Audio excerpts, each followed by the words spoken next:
Porque Deus amou o mundo de tal maneira que deu o seu Filho unigênito, para que todo aquele que nele crê não pereça, mas tenha a vida eterna. Aleluias. Você crê nessa palavra nesta noite? Eu vejo isso diante do Senhor.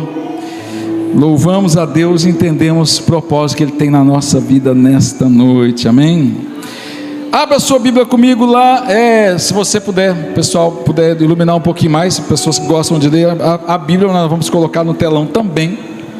Há algo que está escrito lá em Jeremias, no capítulo 18, nós vamos ler do versículo 1 ao versículo 12, mas Deus tem uma palavra tão poderosa na nossa vida hoje, e essa palavra finaliza somente com uma frase. Essa frase fala comigo assim, igreja: minha vida está nas mãos de Deus. Então estende suas mãos e fala assim: minha vida está nas mãos de Deus.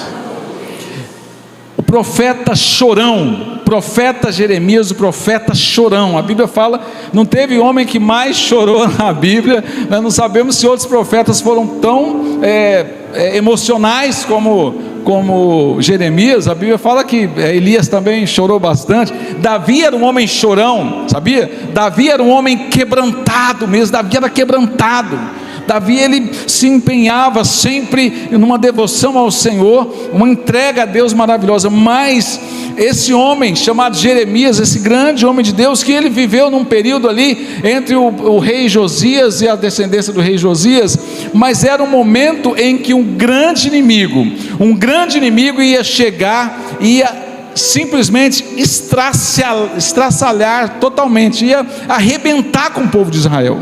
Porque o povo de Israel estava sendo um povo obstinado, um povo no pecado, um povo que não queria Deus, um povo que estava correndo da presença de Deus, e mesmo diante dos avisos, o povo estava obstinado a continuar no pecado. E Deus, sempre usando a vida do profeta, Deus começa a gerar exemplos no coração dele. E Deus falou assim para ele, olha lá, Jeremias 18, 1 a 12, né? Veio a palavra do Senhor, né? A palavra do Senhor veio a Jeremias dizendo assim: Jeremias, levanta-te, desce à oficina do oleiro, né? Desce à casa do oleiro, e lá eu te farei ouvir as minhas palavras. Então primeiro, Jeremias, levanta, camarada, levanta. Se Jeremias Deus pediu para Jeremias se levantar, porque ele estava deitado, estava prostrado. Ele sabia, gente, sabe qual é a maior dificuldade de um profeta?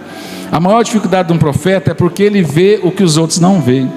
Você sabia que muitas vezes os irmãos que têm dom de profecia na igreja, dom de revelação na igreja, eles sofrem muito mais do que os outros, né? A gente tem alguns irmãos aqui conosco, e eu sempre motivei esses irmãos, né? Irmão, pastor, eu não queria falar, mas eu tive um sonho, né? Pastor, eu não... Gente, todas as vezes que alguém vem, eu nunca abri mão de ouvir o que um profeta tem para dizer. Muitas vezes até o sonho de uma criança, o sonho de um jovem da igreja, o sonho de um irmão da igreja, que Deus usa essas pessoas. Mas muitas vezes as pessoas realmente que têm o dom de profecia e têm o dom de revelação, eles sofrem muito mais do que qualquer um. Por quê? Porque eles estão vendo aquilo que a gente não vê. Deus está revelando as coisas para eles. Tem muita gente que pensa, poxa, mas o irmão Deus só mostra coisa ruim para o irmão, só mostra coisa boa. Não é o problema mostrar coisa ruim ou coisa boa. O problema é quando Deus mostra e a pessoa sente de compartilhar, mas ele não sabe o que fazer. Jeremias perde a própria vida dele, porque Jeremias estava compartilhando algo que faria a diferença, mas ele estava sofrendo muito. Jeremias estava sofrendo muito com aquilo. Então muitas vezes também as pessoas sofrem, e quando vem falar com o pastor, Deus me revelou isso, Deus mostrou isso, o que eu faço? Irmãos, vamos orar. Agora eu tenho algo muito interessante. Toda vez quando alguém fala assim, pastor, eu tive um sonho ruim assim, eu tive um sonho assim, eu falo, meu irmão, então deixa eu falar algo profético para você. Se você teve esse sonho, se esse sonho é ruim, é porque Deus está revelando a você e revelando a nós, para que nós venhamos interceder ao Senhor para que isso não venha a acontecer. Era isso que Jeremias estava tentando mostrar ao povo. Ele se levanta, ele vai até a casa do oleiro. aquele rapaz que faz aqueles vasos de barro, né? Senta ali com um pedal, vai girando aquela roda e ele vai moldando aquele vaso de barro ali, aquele pedaço de argila, ele vai girando ali fazendo.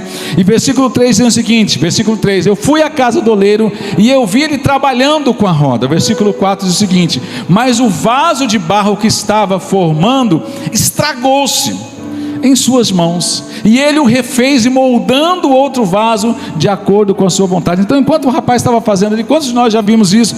Preparando o vaso, fazendo ali, de repente o vaso se desmancha, o vaso não dá certo, o vaso quebra naquele momento ali. Aí sim, Deus, naquela visão que Jeremias tem, Deus se mostra a ele. Olha a palavra, versículo 5 dizendo assim: olha, então o Senhor dirigiu-me a palavra. Olha a palavra que Deus dirigiu a Jeremias, foi o seguinte: ó comunidade de Israel, ó filhos de Israel, será que eu não posso agir com vocês como fez o oleiro?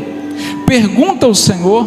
Como barro nas mãos do oleiro, assim são vocês nas minhas mãos, ó comunidade de Israel, ó filhos de Israel. Deus falando assim para Jeremias, fala para o povo: vocês são como um barro nas minhas mãos. Por isso que eu falei assim no começo, qual é a frase que nós falamos? Okay? Vamos lá, igreja: minha vida está nas mãos de Deus, porque Deus, Ele é o oleiro, e eu e você somos como barro na mão do oleiro, né? Tem aquela música, como é que é aquela música lá? Dá o tom aí, que tom? Dá um tom de ré maior. Eu quero ser, vamos cantar comigo lá? Senhor amado, como um vaso nas mãos do oleiro, como um vaso nas mãos do oleiro, quebra minha vida e me faça de novo. Eu quero ser, eu quero ser um vaso novo. Você pode dar um forte aplauso ao Senhor Jesus nessa noite? Porque se você está aqui nessa noite, é porque Deus já começou a trabalhar. Deus já começou a pegar o vaso e moldar, e quebrar, e restaurar.